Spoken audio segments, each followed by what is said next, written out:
All right, let's cut through all the noise and talk about AI. But forget the tech giants for a minute. We're going to talk about AI for the people who really run our communities. The local cafes, the tourism spots, the small businesses, the folks on Main Street. Let's get into it.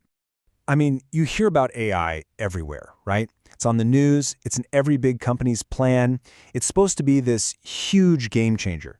So why does it feel like the small businesses and local councils, the very backbone of our towns, are kind of being left in the dust?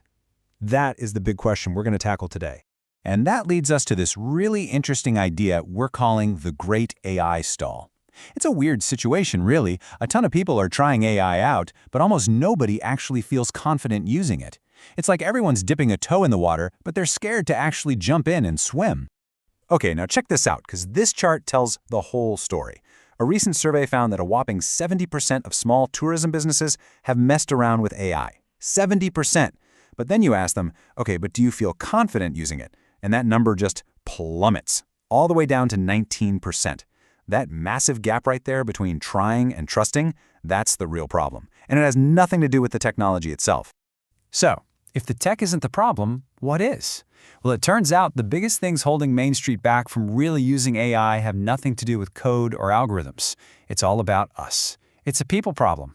And here they are, the real reasons why. It's that feeling of low confidence, right? And the constant pressure of just not having enough time to learn one more new thing. There's also this huge fear of just getting it wrong. And of course, a lot of uncertainty around privacy and what it means for your reputation. These aren't tech issues. These are real human feelings. This quote from the strategy group just nails it. It says that if people don't have a basic understanding, like a foundational literacy of what AI is, their gut reaction is to be super cautious. And in a place like a local council, that caution quickly turns into doing, well, nothing at all. They're so afraid of making the wrong move that they end up making no move. And you know what? That hesitation makes a lot of sense when you look at the bigger picture. Right now, only about 3 out of 10 Australians think the benefits of AI are actually bigger than the risks. So if your own customers and community members are skeptical, it's no surprise that local leaders are hitting the brakes on this stuff. Okay, so that all sounds a little concerning, I know. We've got a major crisis of confidence on our hands. But here's the good news. There is a clear way forward. It's a pretty simple 2-part solution that's all about building that confidence right from the very beginning. We call it AI literacy and AI enablement. So part 1 is AI literacy. This is the bedrock. And let me be clear, this is not about learning how to code, not at all. It's about understanding what AI is and what it isn't. It's about knowing what it can safely help you with, what to watch out for, and just how to make smart decisions without getting swept up in all the hype. But just knowing things isn't enough, right? That's where the second piece comes in, AI enablement. This is the doing part. It's all about making AI practical, giving people simple tools, clear instructions, some training, and this is so important, putting up some guardrails so they feel safe to actually try this stuff out in their real everyday work. So if you remember one thing, let it be this. AI literacy is about understanding. It's the knowledge. And AI enablement, that's about doing. It's putting that knowledge into practice. You absolutely have to have both. Without understanding, people are just too scared to do anything. But without the tools and support to act, well, all that understanding is just talk. All right, now for my favorite part. Let's move away from the theory and see what this actually looks like in the real world. We're going to check out some fantastic, down-to-earth examples of how local businesses and councils are already getting real wins with AI. This is where we see it's about actual help, not just hype.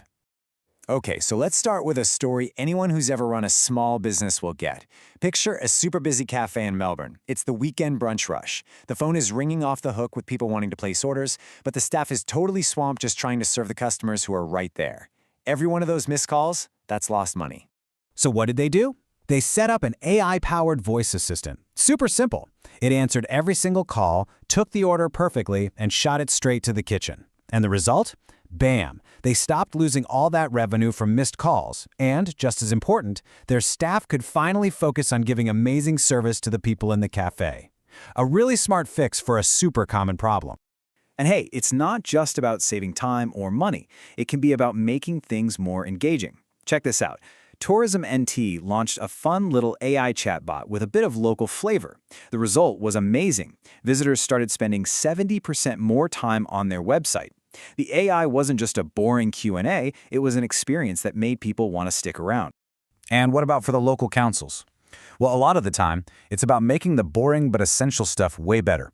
So, instead of having someone drive around all day looking for potholes, they use AI. A car just captures pictures of the road, an AI system scans the images to find any cracks, and a repair job gets scheduled automatically. It's faster, it's cheaper, and it means the roads get fixed. Okay, those examples are awesome, right? But you're probably thinking, how do I actually get from 0 to there? The key, and this is the most important part, is you don't try to do everything at once. You start small with a low-risk plan that's all about learning as you go. And here's a simple 4-step plan that works every time. First, discovery. Just talk to your people. Find out what their biggest daily headaches are. Second, design a small pilot project to solve just one of those headaches. Third, set up those guardrails, some really clear, simple rules. And finally, measure it. Did it work? Did it save time? You start small, prove that it works, and you build from there. So what do these guardrails actually look like? Well, this table here is a perfect example. It's dead simple. The absolute biggest rule, number 1 with a bullet, is don't ever put personal or confidential information into a public AI tool. And always remember, you're still the one in charge. You have to check the AI's work. You can't just copy and paste. Rules like this make people feel safe enough to actually try things out. So let's end on this thought, because it's really the whole point. The goal of AI on Main Street isn't to replace people. It's about getting rid of all the boring, repetitive stuff so that people can be more effective, more creative, and more focused on the work that actually matters.